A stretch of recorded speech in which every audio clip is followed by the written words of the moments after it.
Sebuah gedung yang sedang direnovasi di Jalan Cikini Raya, Menteng, Jakarta Pusat terbakar. Kobaran api bahkan nyaris menyambar gedung SMP Negeri 1 Jakarta. Hal itu disebabkan angin kencang hingga api dengan mudah berkobar ke sejumlah arah. Sementara itu dari dalam bangunan yang terbakar terdengar beberapa kali ledakan. Para pekerja renovasi langsung menyelamatkan diri. Salah satu pekerja menyebutkan api muncul dari lantai 3 dan langsung membesar.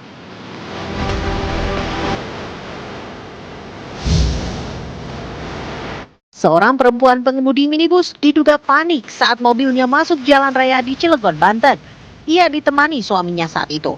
Kepanikan membuat pengemudi malah tancap gas hingga mobilnya menabrak pembatas jalan dan menabrak mobil lain dari arah berlawanan. Korban yang ditabrak adalah seorang pria yang baru saja mengantar istrinya ke rumah sakit. Korban mengalami luka sementara mobilnya ringsek. Begitupun mobil yang menabraknya. Kasus ini sedang ditangani polisi.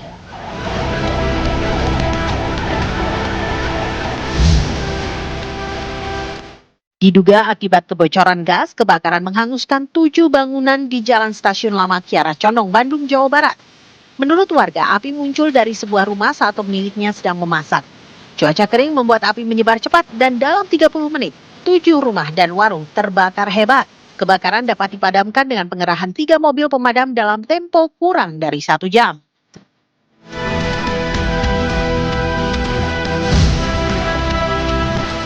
Seorang perempuan lansia ditemukan tewas di rumahnya di Dusun 4 Tanjung Morawa, Deli Serdang, Sumatera Utara. Diduga ia dibunuh tetangganya yang merupakan oknum polisi. Korban yang berusia 70 tahun ditemukan bersimbah darah dengan luka tusuk di leher. Diduga oknum anggota Polresta Deli Serdang membunuh korban setelah ditolak meminjam uang 50 juta rupiah. Terduga pelaku ditangkap di Kota Tebing Tinggi. Dari pemeriksaan polisi, tersangka memiliki hubungan sangat dekat dengan korban seperti ibu dan anak. Ancaman hukumannya mati atau penjara seumur hidup.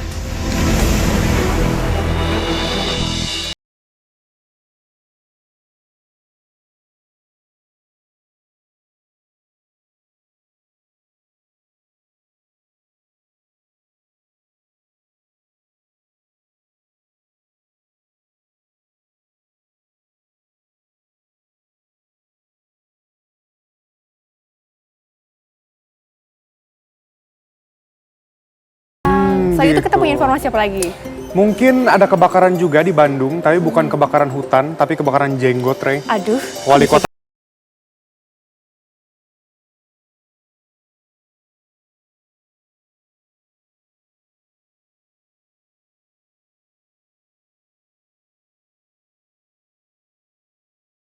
ini kembali terjadi di Kota Dobo, Kabupaten Kepulauan Aru, Maluku.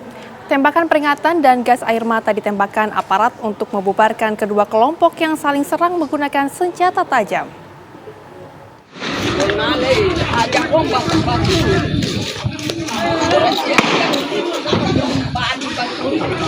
Baru lagi anak itu dia pitugas, dia kan aja itu. Bentrok kembali pecah pada Rabu 5 Agustus 2026 siang. Insiden ini melibatkan 2 kelompok warga dari Kompleks Besi Tua dan Kampung Pisang, Kelurahan Siwalima, Dobo. Ini merupakan puncak dari rangkaian konflik yang telah berlangsung sejak Senin 3 Agustus 2026 dan memicu keresahan di tengah masyarakat.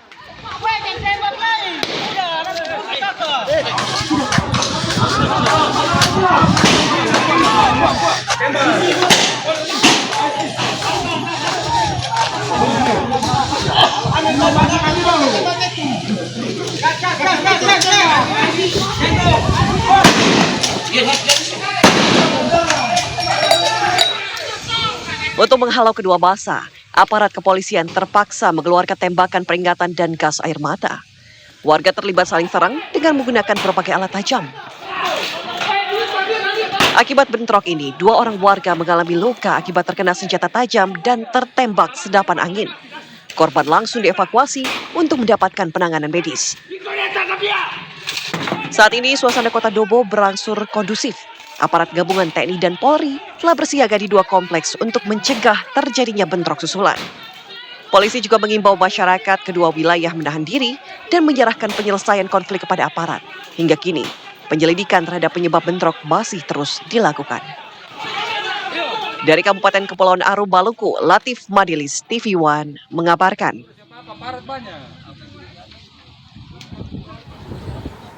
Pemirsa, guncangan gempa bumi bermagnitudo 5,3 terjadi di kota Tasikmalaya dan sekitarnya pada Rabu malam. Berdasarkan data BMKG, pusat gempa berada di Laut Barat Daya Pangandaran dan tidak berpotensi tsunami. Warga di kampung Awiluar, Kelurahan Singkup, Kecamatan Purba Ratu, Kota Tasikmalaya, Jawa Barat pun sempat keluar rumah untuk menyelamatkan diri. Kuatnya getaran membuat warga yang tengah beristirahat maupun beraktivitas langsung lari menuju area terbuka. Hingga Rabu malam, sejumlah warga masih bersiaga di luar ruangan guna mengantisipasi potensi gempa susulan. Tidak ada korban jiwa dalam peristiwa gempa tersebut.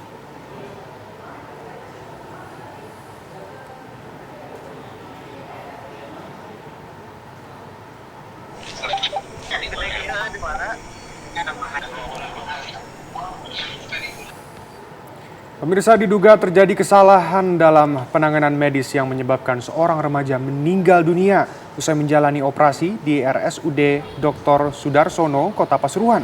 Setelah somasi tak kunjung ditanggapi, keluarga akhirnya mengadukan dugaan kelalaian tersebut ke Polres Pasuruan Kota. Keluarga menilai terdapat sejumlah kejanggalan dalam penanganan medis, mulai dari tidak ada informasi konsen oleh dokter, kemudian hingga keputusan melakukan operasi meski kadar gula darah korban tersebut tinggi. Keluarga meminta penjelasan tertulis mengenai kondisi klinis korban sebelum operasi, dasar pertimbangan medis, tindakan operasi, serta kronologi penanganan selama perawatan. Sementara itu, pihak Humas RSUD Dr. Sudarsono sebelumnya menyatakan masih menunggu koordinasi dengan tim terkait untuk memberikan tanggapan atas somasi yang diajukan keluarga.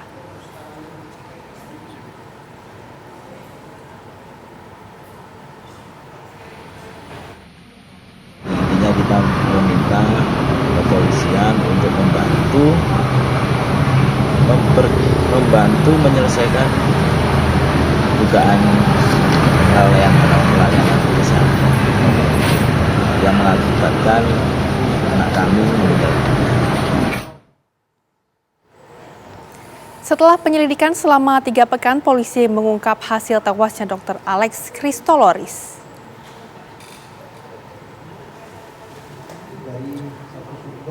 Berdasarkan rangkaian penyelidikan ilmiah atau Scientific Crime Investigations, penyidik menyimpulkan penyebab kematian korban akibat korban sendiri atau bunuh diri.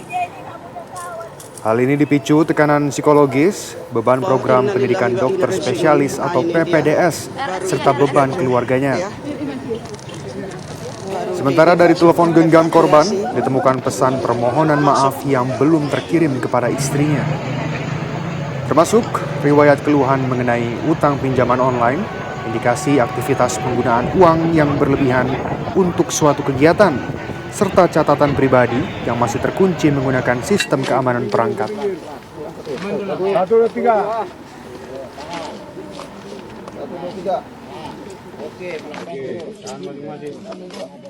Melalui otopsi di Rumah Sakit Bayangkara Polda Riau, kemudian pemeriksaan berbagai sampel di Laboratorium Forensik Polda Riau, dan juga dilakukan pemeriksaan oleh psikologi forensik, di mana dari semua hasil pemeriksaan tersebut dapat disimpulkan bahwa telah ditemukan meninggal dunianya almarhum Dr. Alex Christoloris disebabkan oleh ditemukannya zat yang mematikan di dalam tubuh korban yang disebabkan oleh perbuatan yang dilakukan oleh almarhum Dr. Alex Christoloris itu sendiri. Rehana suka pakai aplikasi kencan? Wah, pernah sih. Pernah ya? Sejujurnya, nah, iya. Ini untuk orang-orang kayak kamu nih, berhati-hati saat berkenalan dalam menjalani hubungan dengan seseorang melalui aplikasi kencan. Karena di Makassar, Sulawesi Selatan, seorang pria ditangkap polisi setelah membawa kabur sepeda motor milik seorang wanita setelah keduanya bertemu dan menginap di sebuah hotel. Pelaku yang mengaku sebagai pelaut itu telah beraksi 2 kali. Motor apa ngambil? Vino. Tim Resmo Polsek Biringkanaya, Sulawesi Selatan menangkap pria berinisial GL berusia 32 tahun setelah membawa kabur sepeda motor milik seorang wanita yang dikenalnya melalui aplikasi Kencan. Pelaku ditangkap saat berada di sebuah wisma di Jalan Katimbang, Kota Makassar tanpa perlawanan. Pelaku mengaku mencari korbannya melalui aplikasi Kencan. Setelah berkenalan dan menjalin hubungan asmara, keduanya bertemu dan menginap di sebuah hotel dengan modus meminjam sepeda motor milik korban untuk membeli perlengkapan mandi. Namun setelah membawa motor tersebut, pelaku tak pernah kembali. Pelaku telah beraksi dengan modus serupa 2 kali di Makassar. Pelaku terancam pasal penipuan serta penggelapan dan ancaman hukuman 4 tahun penjara. Kapal. Sudah sampai sini mau tim.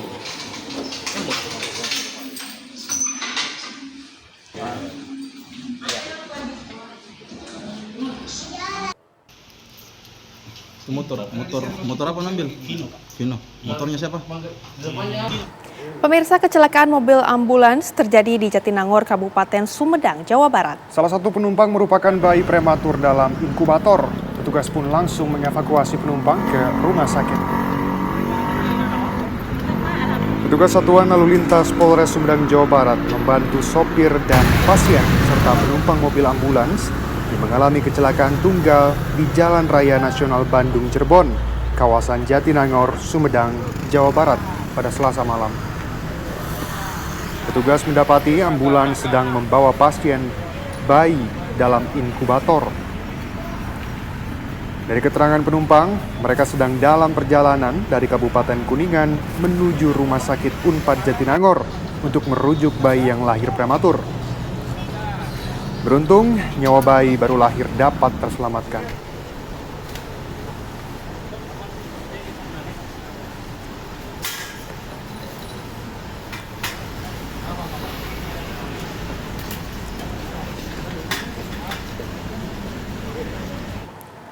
Pemirsa, seorang pengendara motor yang mengangkut jerigen berisi bahan bakar tewas terbakar di Kabupaten Pamekasan, Jawa Timur. Tubuh korban terbakar saat jerigen berisi BBM meledak setelah bertabrakan dengan mobil pickup.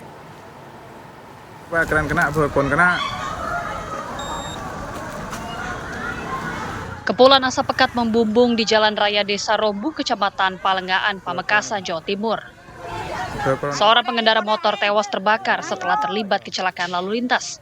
Korban yang membawa jerigen berisi BBM bertabrakan dengan mobil pickup. Benturan keras memicu ledakan dari jerigen yang berisi BBM. Akibatnya api membakar tubuh dan sepeda motor korban.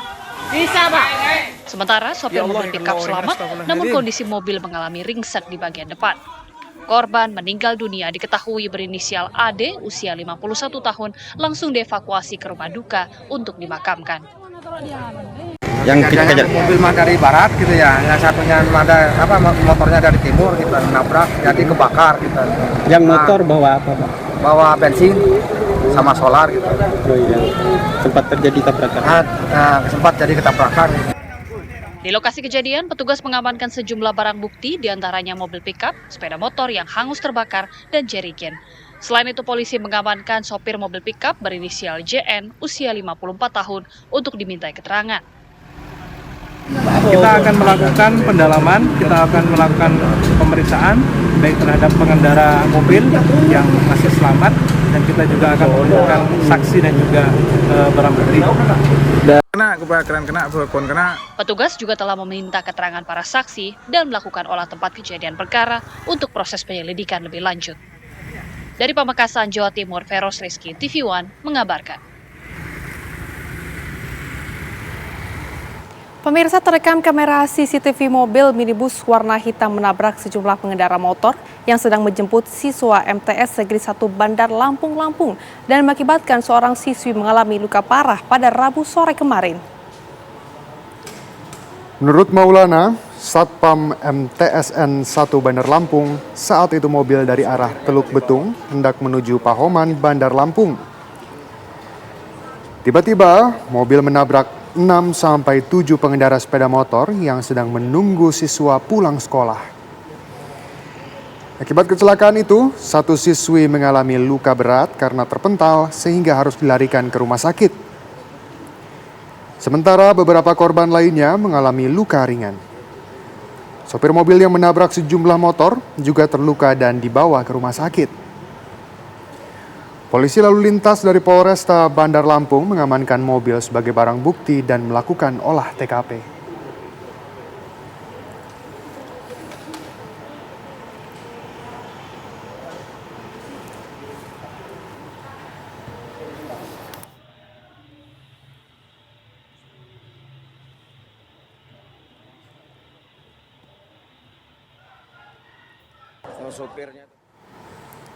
Oke, Rehana, tadi kan sudah disebutkan ya, ada yang kebakaran jenggot, yaitu wali kota Bandung, yaitu Farhan, karena di depan tempat padel ada pohon yang ditebang. Kita sebentar lagi akan membahas itu. Tapi setelah yang satu ini ya, tetap bersama kami di Apa Kabar Indonesia Siang.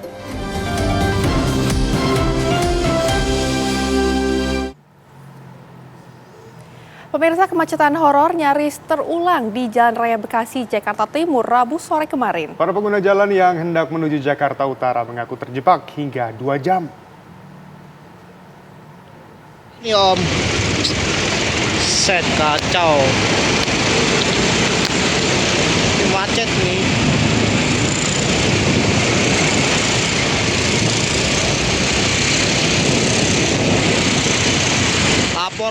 Rabu sore saat warga hendak pulang beraktivitas dan melintasi Jalan Raya Bekasi, Jakarta Timur, mereka harus gigit jari. Kendaraan-kendaraan kecil bercampur dengan kendaraan-kendaraan besar. Ekor kemacetan memanjang hingga 2 km. Sepeda motor yang terjebak mencuri-curi celah di antara truk-truk besar untuk membebaskan diri dari kemacetan. Sayangnya, kemacetan tak kunjung terurai. Hingga matahari tenggelam, kemacetan malah bertambah parah. Pengguna jalan yang hendak menuju Jakarta Utara terkurung selama 2 jam. Teriakan kesal bercampur dengan klakson yang bersahut-sahutan. 2 jam Bang? 2 jam. 2 jam. Ini tuh nggak karena apa nih Bang? Apa? Karena apa nih katanya Bang? Ada info nggak? Kurang tahu. Kurang tahu. Ini mobil-mobil gede nih. Oh, ini nggak bisa jalan ya, stuck jadi Bang? Ini aja ketutup. Oh, ini mau arah mana nih Bang? Ini mau ke Cakung, Grand Sedayu. Grand Sedayu ini kena macet ya Bang ya? Iya. Oh, udah 2 jam nih Bang ya, stuck ya? Dari informasi yang beredar, kemacetan disebabkan puluhan truk masuk ke depo. Hal itu ditambah kendaraan yang mogok, plus truk pengaduk semen yang sedang mengerjakan proyek jalan. Dari Jakarta, Raka Prawira Wijaya, TV One mengabarkan.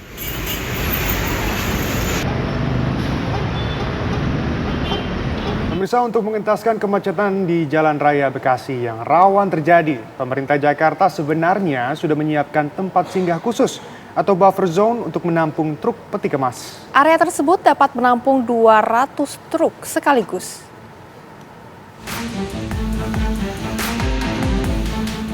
Kemacetan di area Cakung Cilincing, tepatnya di Jalan Raya Bekasi, Jakarta Timur, memang rawan terjadi. Sekalinya terjebak macet, bersiap-siaplah untuk menghabiskan waktu berjam-jam. Pengguna jalan pun jadi resah. Menanggapi keresahan di jalanan tersebut, pemerintah Provinsi Jakarta membuka terminal Tanah Merdeka. Terminal ini diklaim dapat menampung 200 truk peti kemas. Pembukaan terminal Tanah Merdeka memang ditujukan untuk menghindari antrean panjang truk-truk peti kemas yang bongkar muat di pinggir jalan hingga menghambat arus kendaraan.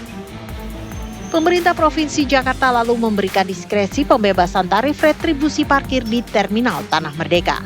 Sayangnya, pembebasan tarif tersebut berakhir 5 Agustus lalu.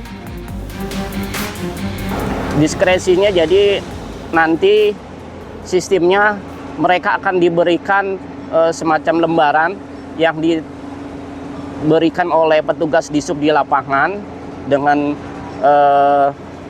tanda bahwa parkir di Tanah Merdeka, di Parab Sudin dan di stempel. Dan juga bisa juga kalau nggak ada diarahkan ke sini. Gitu. Kalau itu nggak ada bisa diarahkan ke sini dengan memberi keterangan, kita langsung masuk dan tidak dipungut biaya. Gratis ya Pak ya? Gratis. Ada jangka waktu Pak untuk parkir di sini Pak? Sampai mereka sesuai dengan itu ya, sampai mereka impor ya, barang datang mungkin. Oh, berarti nggak ada sehari berapa hari nggak? Iya, karena untuk mengatasi kemacetan di jalan supaya jangan ada yang parkir. Saat terjadi kemacetan bulan Juli lalu, Gubernur Jakarta menyebut penyebab kemacetan di Jalan Cakung Cilincing adalah arus kontainer impor yang masuk Jakarta tak seimbang dengan kontainer kosong untuk ekspor. Penurunan jumlah muatan ekspor membuat banyak truk peti kemas kosong menumpuk dan diparkir di tepi jalan. Dari Jakarta, Dava Akbari, TV One mengabarkan.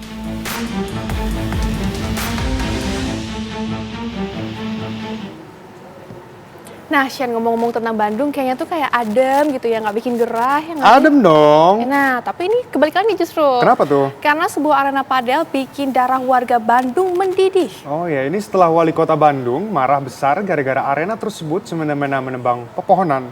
Videotron di bangunan padel tersebut disegel. Begitu terbukti ini tempat, bayar orang potong pohon sini, gue segel semuanya. Ketawa sekarang. Ayo ketawa. Mendapati 10 pohon peneduh di Jalan R.E. Marta Dinata Bandung, Jawa Barat raib, Wali Kota Bandung Muhammad Farhan mengamuk. Farhan mengancam penebangan pohon oleh arena padel ini akan berujung sanksi dan tuntutan pidana. Farhan menyebut penebangan pohon itu ilegal. Ini ada 10 pohon, kita langsung segel sekarang juga. Ini kejadian udah lama lagi ya. Kita baru sadar. Dua-duanya. Karena kalau di Perda kan ada, Perda Kota ada, dan Pemprov sudah mengeluarkan surat edaran moratorium pemotongan pohon. Nah, ini berarti melanggar 2 peraturan. Nah, ini juga dianggap sebagai melanggar peraturan pelanggaran lingkungan. Sebagai tindak lanjut, Satpol PP Kota Bandung kemudian menyegel videotron yang terpasang di bangunan Padel Club 69 ini. Videotron tersebut juga ternyata tidak mengantongi izin penyelenggaraan reklame IPR. Dari penyelidikan, videotron ini dipasang untuk promosi arena. Namun, tempat pemasangan videotron ternyata terhalang pepohonan. Hingga pengelola Padel Club 69 dengan semaunya menebang 10 pohon peneduh jalanan kota Bandung. Atas pelanggaran tersebut, pengelola arena padel dijatuhi sanksi menanam 100 pohon pengganti dan membayar denda 100 juta rupiah. Untuk operasional, arena padel dianggap tidak melanggar. Bangunan dan izin usaha dinyatakan lengkap. Dari Bandung, Jawa Barat, Cepi Kurnia, TV One mengabarkan. Gak nanggung-nanggung, sanksinya 100 pohon. Iya, bener Nah, banget. ini seperti apa situasi saat ini di lokasi penebangan pohon yang jadi perbincangan hangat warga Bandung? Bergabung bersama kita ada rekan Cepi Kurnia. Sampurasun Kang Cepi, katanya arena padel sudah dijatuhi sanksi dan katanya mereka telah memenuhi sanksi tersebut. Benar itu? Iya, Rehana, dan ini memang saat ini saya sedang berada di lokasi kemarin Wali Kota Bandung ada penebangan 10 pohon yang diduga dilakukan oleh pengelola arena padel dan kafe di Jalan R.E. Marta Dinata. Dapat kami kabarkan, Rehana, dan ini bahwa kondisi saat ini memang 10 pohon ini sudah ditebang dan saat ini dapat kami perlihatkan bahwa saat ini lokasi ini sudah dilakukan pemasangan atau penyegelan tepatnya di area videotron yang ada di arena padel di Jalan R.E. Marta Dinata ini. Seperti inilah papan himbauan pelanggaran yang dipasang oleh pemerintah Kota Bandung melalui Satpol PP Kota Bandung bahwa terdapat di sini berdasarkan aturan daerah Kota Bandung nomor 3 tahun 2026. Tempat ini diduga melanggar tentang ketertiban umum dan ketentraman dan perlindungan masyarakat. Dan juga memang pengelola ini diduga melanggar moratorium penebangan pohon yang dilakukan di lokasi arena ini. Dan dapat kami perlihatkan, Rehana, bahwa inilah pohon yang ditebang diduga oleh pihak pengelola seperti inilah, dan ini memang pohonnya tidak terlalu besar, namun ini meneduhkan lokasi jalan raya di kawasan R.E. Marta Dinata yang memang sebelumnya ini teduh dan setelah ditebang tanpa izin atau secara ilegal, bahwa kondisi inilah yang menjadi penyebab Wali Kota Bandung murka atas penebangan pohon yang diduga dilakukan tanpa izin. Dan memang tidak hanya satu pohon, ini ada beberapa pohon di sini yang ditebang yang memang lokasinya berjajaran di seputar arena padel di kawasan Jalan RE Marta Dinata. Dan ini salah satunya memang cukup pendek ditebangnya sehingga ini seperti tidak terlihat kalau secara kasat mata, dan ini jumlahnya cukup banyak, sekitar 10 pohon yang ditebang. Dan saat ini lokasi di area depan padel ini sudah diberi garis oleh pihak Pol PP Pamung Praja Kota Bandung dan diberikan papan pelanggaran sepanjang 300 meter di arena padel ini yang ada di kawasan RE Marta Dinata. Dan seperti inilah papan himbauan yang memang diduga melanggar peraturan Perda Kota Bandung. Dan tidak hanya itu, tadi pihak PU juga telah menata ulang pengerjaan rencananya. Di sini memang tidak hanya pohon yang rusak akibat ditebang oleh pihak pengelola padel sendiri, namun ada beberapa trotoar yang mengalami kerusakan. Seperti inilah kondisinya pohon yang seharusnya membuat teduh estetika wilayah Kota Bandung yang memang dikenal dengan sepanjang jalan itu suasananya adem, dipenuhi pohon-pohon rindang yang ada di kawasan jalan raya. Dan rencananya memang untuk penataan dari kawasan yang ada di Jalan RE Marta Dinata ini yang rusak, ada 10 pohon yang ditebang. Dan selain itu juga ada jalan trotoar yang rusak, rencananya akan ditata ulang oleh Pemkot Bandung. Tadi sudah ditinjau oleh PU dari Kota Bandung, rencana akan ditanam. Dan memang dari hasil penyegelan ini, Pemkot Bandung telah mengenakan sanksi kepada pihak pengelola padel. Selain memang dikenakan sanksi untuk menanam 100 pohon, dan juga dikenakan sanksi, ini ada 10 pohon, dikenakan sanksi satu pohonnya sebesar 10 juta rupiah, artinya dikenakan denda 100 juta rupiah atas pelanggaran yang diduga dilakukan oleh pihak pengelola dari padel ini. Dan memang kemarin Satpol PP Kota Bandung juga telah melakukan penyegelan dan mengatakan bahwa untuk lokasi dari arena padel ini memang masih beroperasi karena mengingat izin dan usahanya itu tidak ada yang dilanggar, sehingga ini yang disegel bagian dari Videotron. Seperti inilah Videotron yang memang disegel oleh pihak Pol PP dari Kota Bandung yang dilakukan pada Rabu siang kemarin. Di sana terdapat ada 3 tulisan segel dan garis dari Pol PP yang memang ini tidak memiliki izin penyelenggaraan reklame, sehingga inilah yang dilakukan penyegelan oleh pihak Pol PP Kota Bandung. Tidak hanya itu, dapat kami perlihatkan memang inilah trotoar-trotoar yang rusak akibat dari aktivitas saat pembangunan dari lokasi padel tersebut. Dan tadi memang ini udah ditata ulang, dan rencananya ini akan dilakukan tata ulang penanaman pohon oleh pihak PU Kota Bandung. Seperti inilah kondisi yang trotoar. Selain memang 10 pohon hilang, juga area trotoar ini rusak. Dan inilah mungkin bekas dari penebangan pohon sehingga mengakibatkan trotoar yang ada di depan arena padel ini rusak.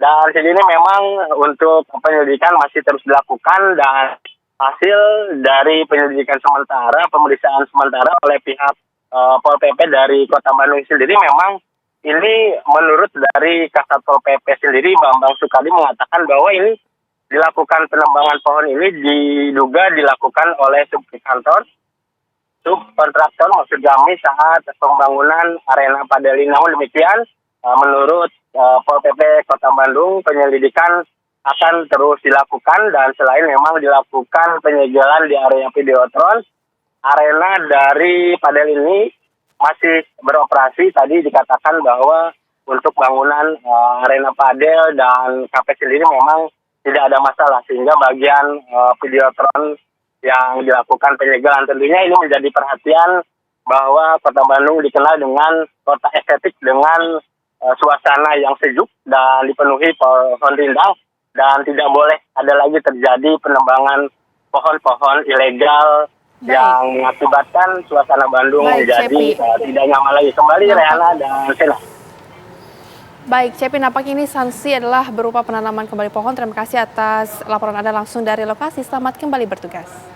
Pemirsa, sejenak kami akan hadirkan informasi mengenai air Kali Bekasi yang tercemar limbah, bahkan ini mengandung logam berat. Informasinya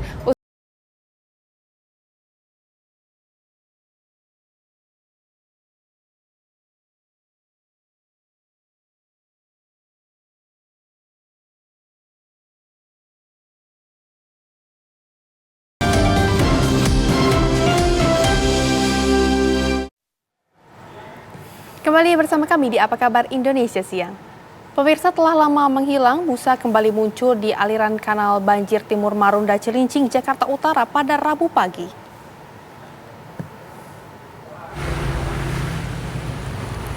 Busa berwarna putih seperti salju sebelumnya sempat hilang dan tidak pernah nampak muncul. Namun, kali ini busa terlihat memanjang dari pintu air menuju ke arah laut. Selain itu, kemunculan busa juga dirasakan warga sekitar yang beraktivitas di sekitar lokasi. Warga menjadi resah karena terkadang busa berterbangan. Menurut petugas UPS Badan Air Dinas Lingkungan Hidup DKI Jakarta, busa kembali muncul karena hujan yang membuat debit air tinggi, sehingga terjadi pertemuan antara air kali dan laut di pintu air WR 3 Marunda. Selain itu, kemunculan busa diduga akibat limbah rumah tangga seperti sabun yang semakin banyak.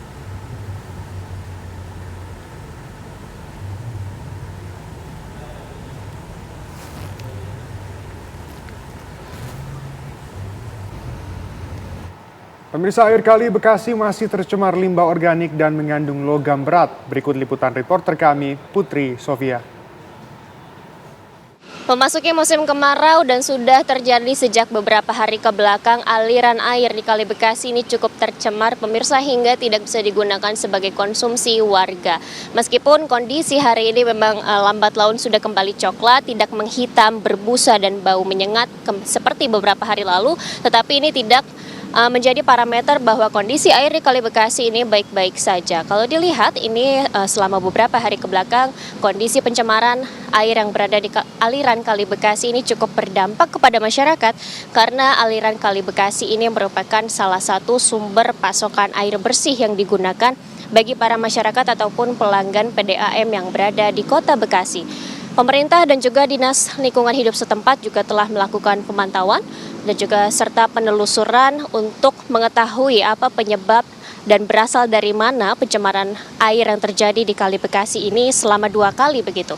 Dari hasil sampel air yang telah diperiksa, ternyata dari hasil uji ditemukan bahwa sampel air yang berada di Kali Bekasi ini bukan hanya keruh, pemirsa, tetapi juga tercemar limbah organik, mengandung logam berat berlebih, oksigennya pun cukup rendah dan ada indikasi pencemaran dari kotoran manusia dan juga kotoran hewan. Oleh karena itu, memang pemerintah setempat ini juga telah melakukan penanggulangan dan juga cukup mencari alternatif pasokan air bersih lainnya.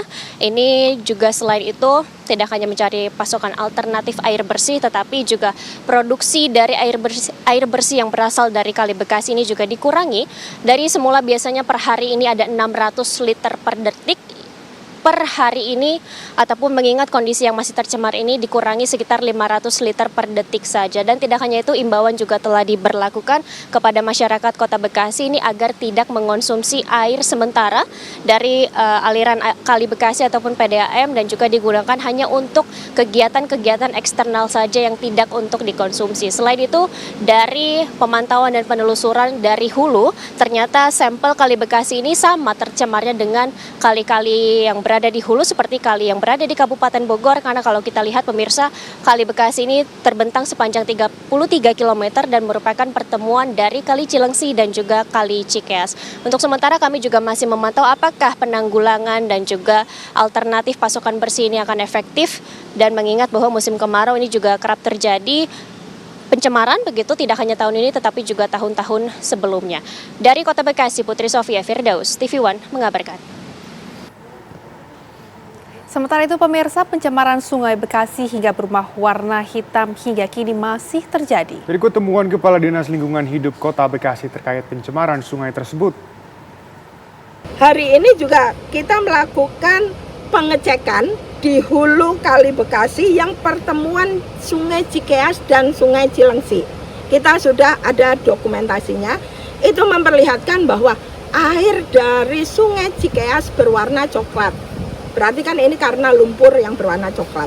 Tapi air yang dari Sungai Cikeas, Cilengsi itu berwarna hitam. Atau sekarang karena kemarin malam ada hujan, lebih ke abu-abu atau bukan hitam pekat. Nah, ini menunjukkan bahwa perjalanan limbah ini terjadi terus-menerus dari Kabupaten Bogor sampai ke Kota Bekasi. Nah, dimulai dari tanggal 19 kemarin. Kemudian juga setelah kita cek di tanggal 22, kapasitas limbahnya ini bukannya semakin berkurang, tapi semakin mengalir setiap harinya. Pemirsa, kini kami ajak Anda bergabung dengan rekan Kurnia Dewi Hapsari di Kota Bekasi, Jawa Barat. Kurnia, separah apa pencemaran di Kali Bekasi? Iya, selamat siang, Vena, Rehana, dan juga pemirsa. Kemarin kondisi air di aliran Kali Bekasi sempat berwarna hitam pekat, kemudian berbusa dan juga mengeluarkan bau menyengat. Namun untuk kondisi saat ini berbeda dengan kemarin atau hari-hari sebelumnya yang sempat aliran Kali Bekasi, airnya ini sudah berubah lagi menjadi warna coklat dan juga sudah tidak tercium aroma bau menyengat. Memang Dinas Lingkungan Hidup Kota Bekasi menyatakan bahwa beberapa waktu terakhir atau sejak kemarin sampai dengan seminggu ke belakang ini aliran Kali Bekasi mengalami pencemaran limbah berat. Hal ini dinyatakan setelah tim dari Dinas LH Kota Bekasi mengambil sampel air dari dua wilayah, yaitu wilayah Kabupaten Bogor dan juga wilayah Kota Bekasi. Dari hasil parameter pengukuran bahwa diketahui sumber limbah ini berasal dari wilayah Kabupaten Bogor. Dinas LH Kota Bekasi juga sudah melaporkan terkait pencemaran yang dianggap pencemaran limbah berat ini ke wilayah Kabupaten Bogor atau Dinas LH Kabupaten Bogor dan juga wilayah Provinsi Jawa Barat, LH Provinsi Jawa Barat agar ditindaklanjuti. Perlu diketahui bahwa aliran air Kali Bekasi ini sehari-hari digunakan sebagai sumber air baku bagi Perumda Tirta Patriot. Semenjak air baku ini mengalami pencemaran limbah, air tersebut akhirnya tidak dapat dikonsumsi ataupun hanya sedikit yang dapat dikonsumsi atau diproduksi oleh PDAM Tirta Patriot, sehingga memang mengganggu suplai air bersih untuk warga ataupun pelanggan Perumda Tirta Patriot. Saat ini PDAM ataupun Perumda Tirta Patriot mengatakan sedang berupaya agar air baku ini yang sedang diproduksi oleh Perumda Tirta Patriot bisa kembali difungsikan lagi atau digunakan lagi oleh masyarakat Kota Bekasi. Saat ini sedang dikejar untuk melakukan pembersihan pipa karena kemarin memang kondisi limbah yang mencemari aliran Kali Bekasi ini cukup berat, dan juga Perumda Tirta Patriot saat ini juga menggunakan air cadangan, yaitu air tambahan dari Kalimalang sehingga dapat memproduksi kembali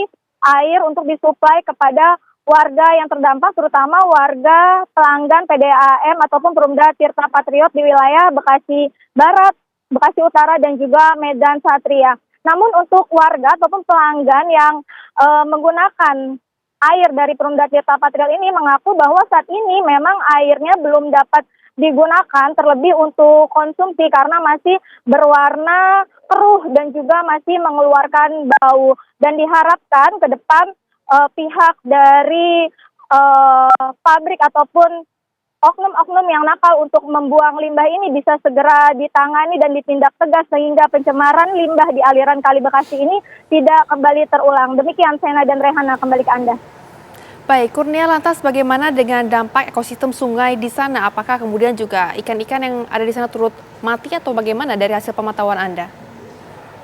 Iya, Rehana dan juga pemirsa, memang aliran air di Kali Bekasi ini selain digunakan sebagai sumber air baku Perumda Tirta Patriot atau PDAM, sehari-hari warga juga menggunakan air ini untuk mencari ikan ataupun memancing. Saat ini juga masih terlihat warga yang kembali memancing ataupun menebar jala untuk mengambil ikan karena kondisi airnya sudah tidak kembali pekat. Kemarin ketika air baku ini tercemar ataupun air Kali Bekasi ini tercemar, banyak ikan-ikan memang yang mati begitu, namun saat ini warga kembali memanfaatkan air ataupun aliran Kali Bekasi ini untuk mencari ikan, Rehana. Baik, informasi lengkap dari Kurnia Dwi Hapsari. Terima kasih, selamat kembali bertugas. Kita hadirkan informasi lainnya untuk Anda pemirsa. Buntut sengketa kepemilikan lahan sekolah, ratusan siswa SD Negeri 026 Bojongloa, Kota Bandung, Jawa Barat terpaksa dipulangkan setelah gerbang sekolah digembok pada Kamis pagi. Kegiatan belajar mengajar pun tidak dapat berlangsung.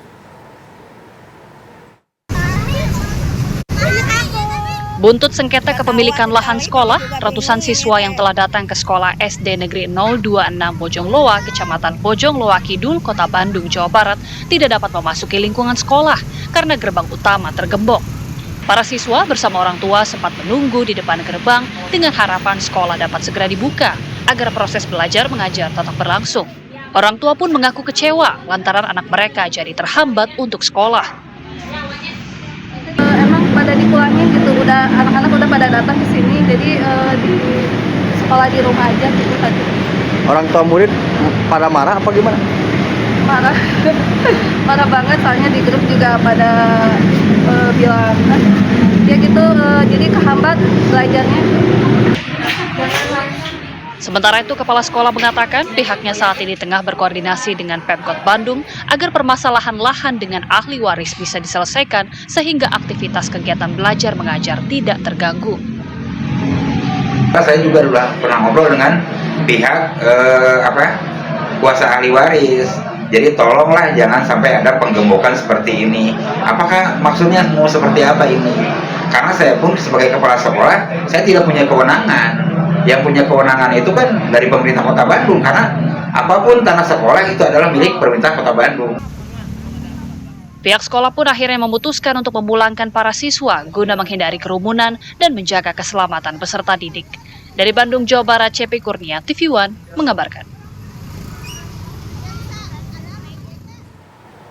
Pemirsa, gelombang kecaman publik memaksa dokter dan juga nakes ini menyampaikan permintaan terbuka.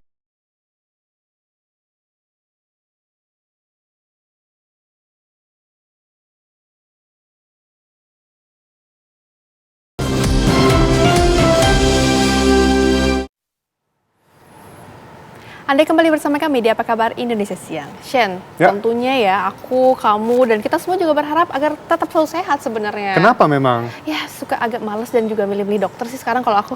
Kenapa kayak gitu? Nah ini dia nih, karena ada gelombang kecaman publik yang memaksa dokter dan nakes menyampaikan permintaan maaf secara terbuka di pemirsa. Selamat malam semuanya, nama saya Benny Christian Sihombing. Seorang dokter bernama Benny Christian Sihombing dan seorang tenaga kesehatan bernama Widya Rini Pengestika menyampaikan permohonan maaf setelah berkomentar sinis terhadap pasien BPJS di media sosial Threads. Saya berdoa semoga permintaan maaf itu muncul setelah pasien menjadi sorotan dalam kasus tersebut dilaporkan meninggal dunia. Dan jikapun Selamat malam semuanya. Nama saya Benny Christian Sihombing. Saya ingin menyampaikan permohonan maaf atas ketikan saya di media sosial di Threads.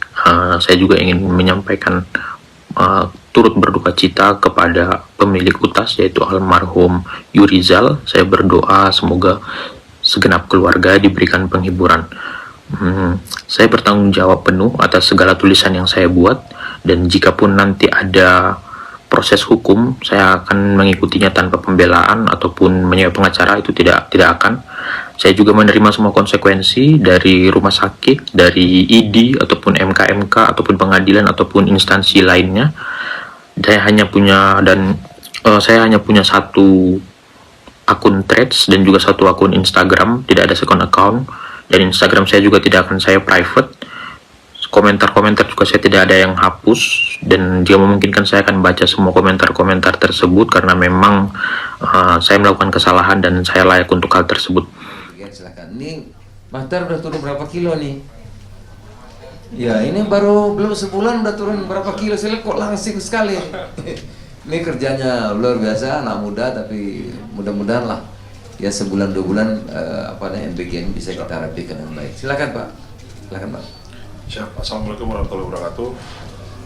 Yang saya hormati Pak Menko, Pak Pratikno, Pak Menko Pangan, Pak Menko Pembangunan Manusia dan Kebudayaan, Pak Mensesnek, para Menteri, Wakil Menteri dan Wakil Kepala Badan, dan Bapak Ibu semua. Jadi sempat ramai Pak Menko ada pernyataan seolah-olah kita membuka segera 13.000 dapur, bukan. Jadi sudah ada di data kita sekitar 13.000 lebih dapur yang ada statusnya, ada semua, ada yang baru titik, ada juga yang sudah selesai gitu. Maka dari data ini kita overlay dengan datanya Kementerian Kesehatan, mana yang prioritas, yang stuntingnya tinggi dan tinggi sekali, itu kemudian kita petakan, kita overlay dengan data dapur yang sudah siap. Ini insya Allah di minggu depan ini kita pelan-pelan kita rilis yang sudah siap ini. Dari data overlay tadi ada 1.700 ya, data atau dapur yang sudah siap, sudah jadi tinggal operasional, yang berada di daerah dengan stunting tinggi dan tinggi sekali. Nah nanti ini kita bertahap, kita bereskan. Nanti insya Allah mungkin minggu depan kita ada sekitar 300-an kita aktifasi, minggu depannya lagi, sehingga 13.000 ini kemudian yang memang belum perlu, yang ini kita sisir semua. Nah kemudian termasuk yang pondok pesantren kami juga dicek seperti apa gitu. Jangan sampai, mohon maaf, kadang-kadang pernyataan sedikit itu kemudian pemahamannya berbeda.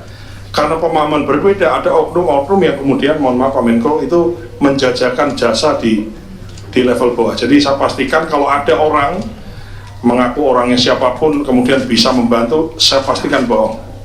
Jadi semua kita by system dan semuanya kita transparan semuanya. Keputusan-keputusan sudah kita ambil. Yang jelas kita yang ada sekarang ini ada 27.000 sekian, kita lagi sisir, termasuk penerima manfaat di sekolah mana kita sisir semua, beres. Kemudian minggu depan mana yang kurang itu prioritas kita. Daerah Papua, NTT, Nias, daerah-daerah yang jauh di Kepulauan Maluku Utara, Maluku itu jauh-jauh dan mereka sangat membutuhkan. Dan di rapat ini oleh Pak Menko beserta seluruh jajaran kementerian dan lembaga sudah mendapatkan keputusan untuk bagaimana kemudian dieksekusi dengan baik. Saya kira itu Pak, tambah dari kami Pak, izin. Pak Mensesnek, Pak Mendagri, Pak Menteri, Pak Prof Mufti, Pak Menko, Ibu. Baik. Jadi saudara-saudara sekalian, tadi fokus 3T kita selesaikan minggu ini karena semua sudah lengkap data dan sebagainya. Juga fokus kepada 3B, ibu hamil, ibu menyusui, dan balita sudah ketemu angkanya 11,15 juta. Ini juga akan diselesaikan dalam seminggu 2 minggu ini. 3T tadi sudah ya. Nah memang tadi disampaikan juga yang agak perlu waktu, yang tadi yang 13.000 itu kita akan sisir, perlu waktu. Jadi semua akan diselesaikan dengan baik, yang adil ya bagi semua pihak. Jadi tidak usah khawatir. Saya kira demikian saudara. Terima kasih, selamat siang. Atau ada yang mau tanya satu, boleh lah. Nggak ada? Kalau nggak ada, alhamdulillah. Kenapa? Penerima manfaat kira-kira 6 bulan bulan ini 63 ya. Kira-kira 6 bulan sekian juta. Iya, reproduksi kemudian data, tapi ini masih sementara ya, karena yang data final itu kan kita perlu waktu sampai 2 bulan ya. Tapi hari ini sudah dapat angka kira-kira 63, tapi masih plus minus. Terima kasih, selamat siang, assalamualaikum warahmatullahi wabarakatuh.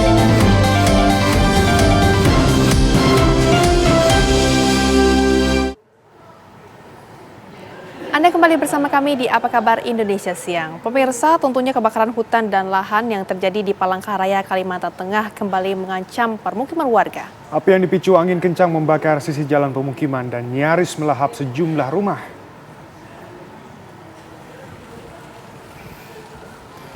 Kepanikan terjadi di kawasan Jalan Tingang 24 saat api dari kebakaran hutan dan lahan menjalar cepat ke arah permukiman warga.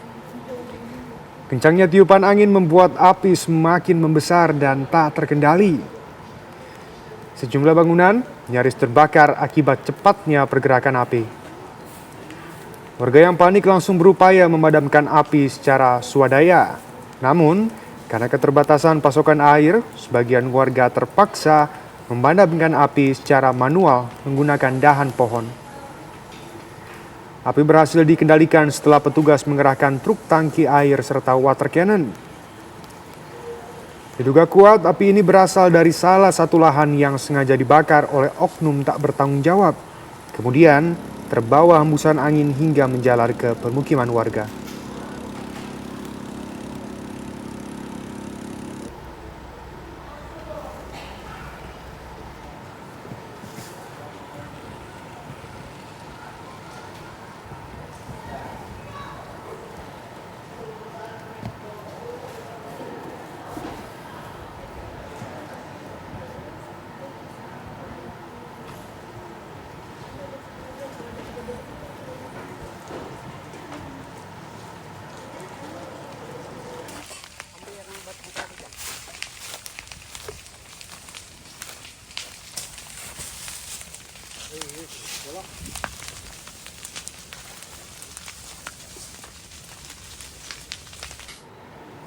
Pemirsa, kebakaran hutan di Palangkaraya sudah mencapai tingkat keparahan tinggi. Warga pun semakin terancam. Bukan hanya terancam masalah kesehatan, harta benda mereka terancam musnah seiring dengan kebakaran yang terus meluas dan mendekati wilayah pemukiman. Selain itu, kebakaran hutan lereng Pegunungan Bromo di Pasuruan, Jawa Timur juga terus meluas hingga kabarnya sudah mencapai wilayah Kabupaten Malang. Sudah ada rekan Dede Septajaya dan rekan Ari Suprayogi, dan kita lebih dahulu ke rekan Dede. Dede, seberapa cepat kebakaran hutan di sana meluas? Untuk kebakaran hutan dan lahan di Kota Palangkaraya hingga saat ini terus meluas di sejumlah titik, dan juga ada beberapa titik api baru di kawasan jalan permukiman, sehingga baru saja di lokasi ini, tepat di belakang saya, ini sudah berhektar-hektar kebakaran lahan terjadi di kawasan Jalan Air Mahar. Dan juga baru-baru ini beberapa laporan disampaikan bahwa kebakaran lahan sudah mencapai kawasan permukiman di sejumlah titik di wilayah di Kota Palangkaraya, termasuk di Kecamatan Jekan Raya, Kecamatan Sebangau, dan juga Kecamatan Bukit Batu. Namun yang paling terluas terjadinya kebakaran maupun hutan maupun lahan di Kota Palangkaraya, yakni terjadi di wilayah Jekan Raya, yang mana petugas ini sudah mulai kewalahan dengan banyaknya titik api yang memang terus meluas menjalar karena gambut ini terlalu dalam yang memang terbakarnya, sehingga lapisan gambut yang paling dalam ini yang memang cepat membuat api tersebut kembali muncul meskipun sudah dilakukan pemadaman. Begitu. Baik, Dede, lantas bagaimana dengan kesehatan masyarakat yang tinggal di sekitar hutan yang kebakaran hingga saat ini juga masih belum reda di sana? Bagaimana? Bisa diulang? Baik, bagaimana dengan kesehatan masyarakat yang tinggal di sekitar lokasi yang ada di sana, Dede? Ya, untuk kesehatan masyarakat di sini mulai terganggu, mulai terdampak karena akibat kebakaran hutan dan lahan yang terjadi di Kota Palangkaraya ini menyebabkan kabut asap pekat pada pagi hari.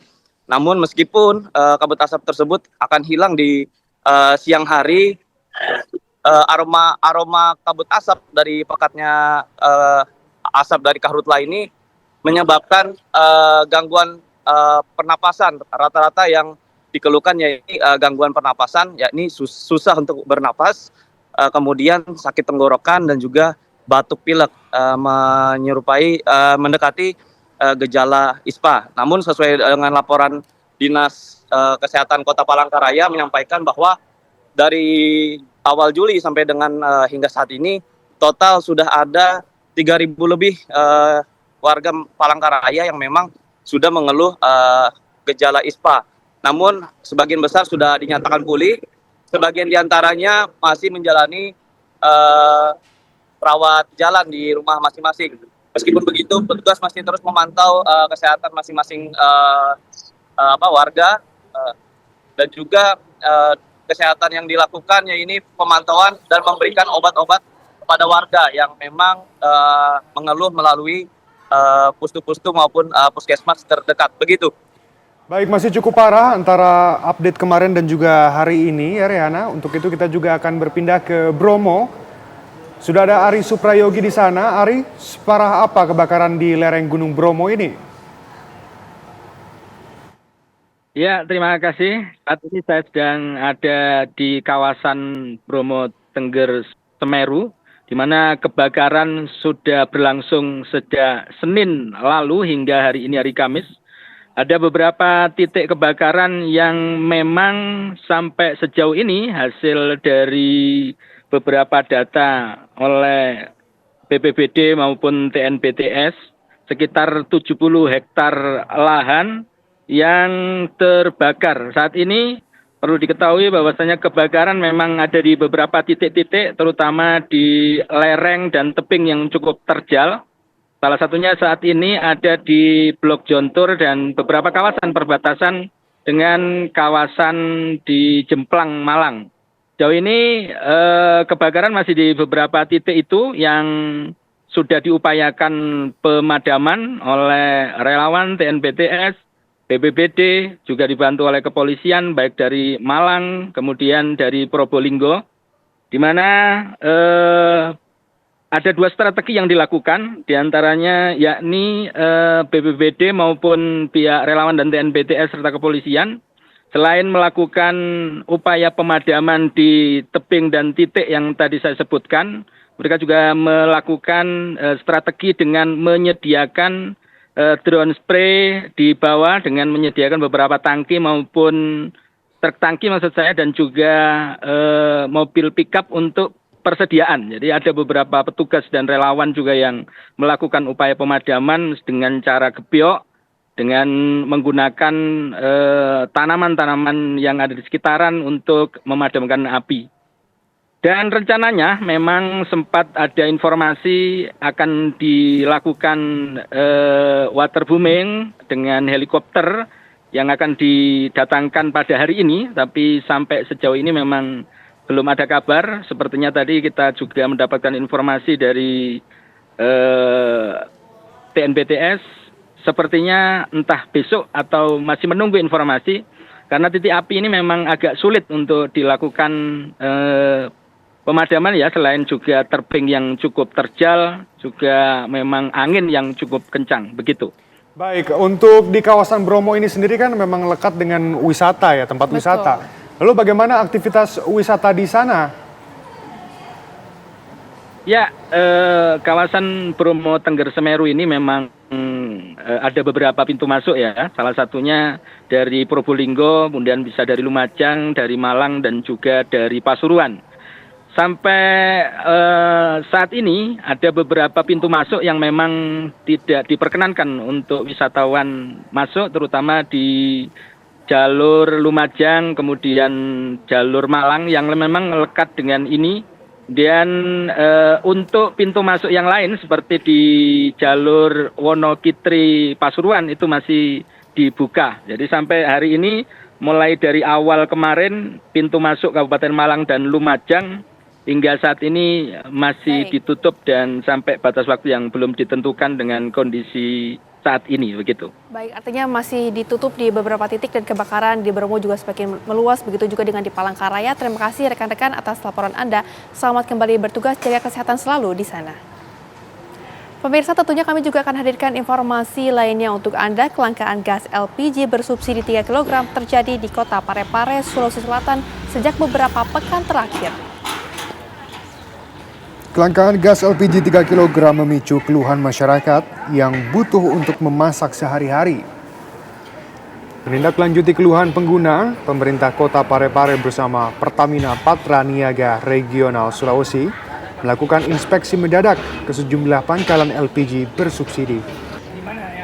Sekda Parepare, Amarun Agung Hamka mencurigai gas LPG untuk rakyat miskin ini banyak dialihfungsikan oleh petani untuk mengairi sawah.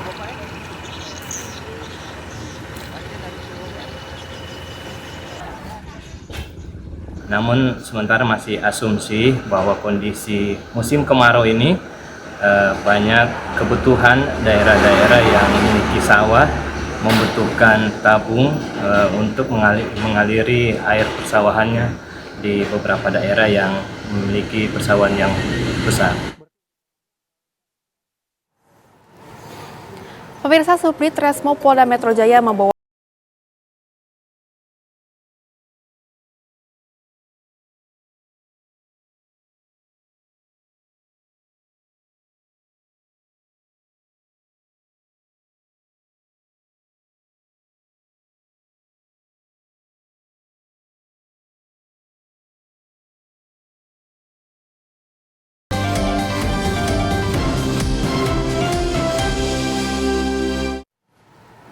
kembali bersama kami di Apa Kabar Indonesia Siang.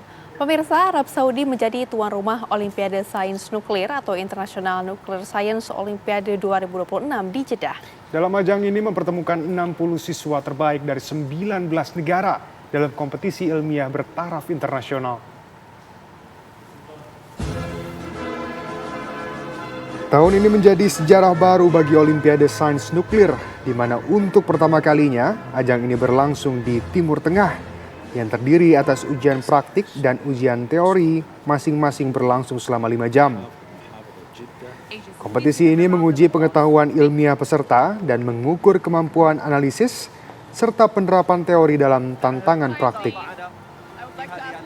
Arab Saudi menjadi negara pertama di kawasan yang menjadi tuan rumah kompetisi ini, yang mencerminkan komitmen kerajaan dalam mendukung generasi muda mengembangkan talenta sains. Penyelenggaraan Olimpiade Sains Nuklir membuka peluang kolaborasi yang luas. Bagi pelajar dan mahasiswa Indonesia dapat mengikuti perkembangan kerjasama akademik internasional.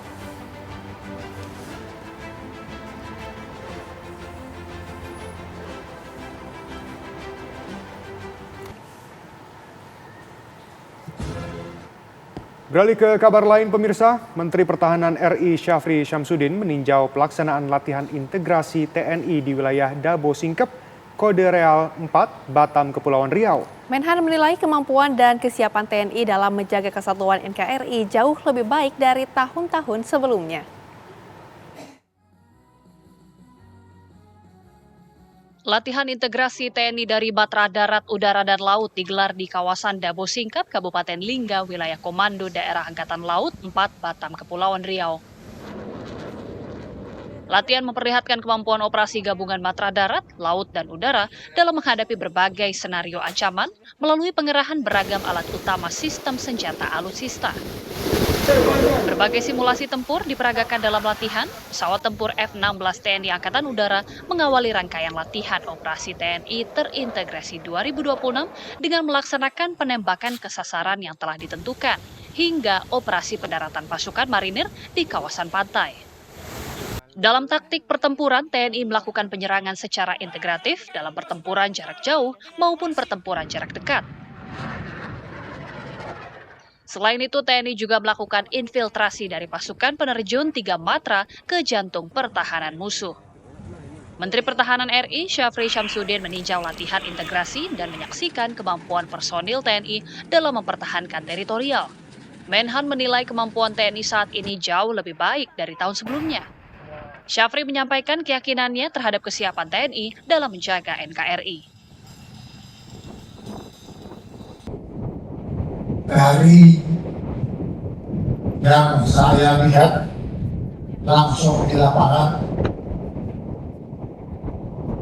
sudah meyakinkan saya selaku Menteri Pertahanan untuk melaporkan kepada Bapak Presiden bahwa TNI sudah mampu menjawab tantangan tugas dalam memelihara dan menjaga serta mengamankan kedaulatan negara Kesatuan Republik Indonesia. Kegiatan latihan integrasi TNI ini dilakukan selama 2 hari sebagai wujud profesionalisme dalam mengamankan NKRI hingga wilayah terpencil. Dari Batam, Kepulauan Riau, Alboin, TV One mengabarkan. Pemirsa, Subdit Resmob Polda Metro Jaya membawa tersangka S ke lokasi di mana potongan kaki korban K dibuang. Anjing pelacak juga dikerahkan mencari potongan tubuh korban. Subdit Resmob bersama dengan anjing pelacak dari K9 Polri menyusuri Kali Licin, Pitara, Pancoran Mas, Depok, di mana pelaku S mengaku membuang potongan tubuh korban K. Pelaku S dibawa untuk menunjukkan lokasi membuang potongan tubuh korban, yakni bagian kaki. Kepolisian membawa pelaku dan juga anjing pelacak ke kali sesuai dengan pengakuan pelaku. Proses pencarian terkendala arus air yang sempat naik dan memungkinkan potongan tubuh tersebut terbawa arus.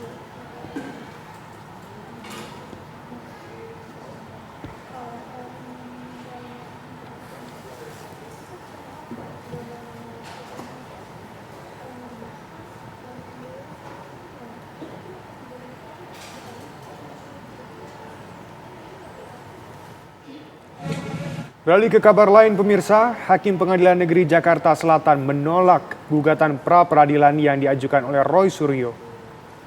Hakim menyatakan permohonan pra-peradilan pemohon tidak dapat diterima. Hal ini didasari karena urusan ganti rugi diatur oleh pemerintah melalui Menteri Keuangan.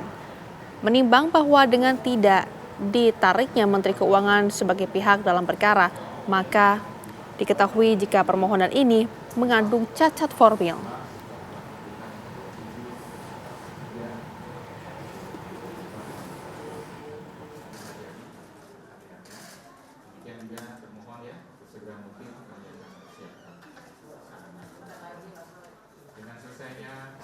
Pemirsa, kabar tersebut sekaligus menutup jumpa kita kali ini. Saya Shena Damayana. Dan juga saya Rehana Mezia, izin pamit undur diri. Terima kasih dan sampai jumpa.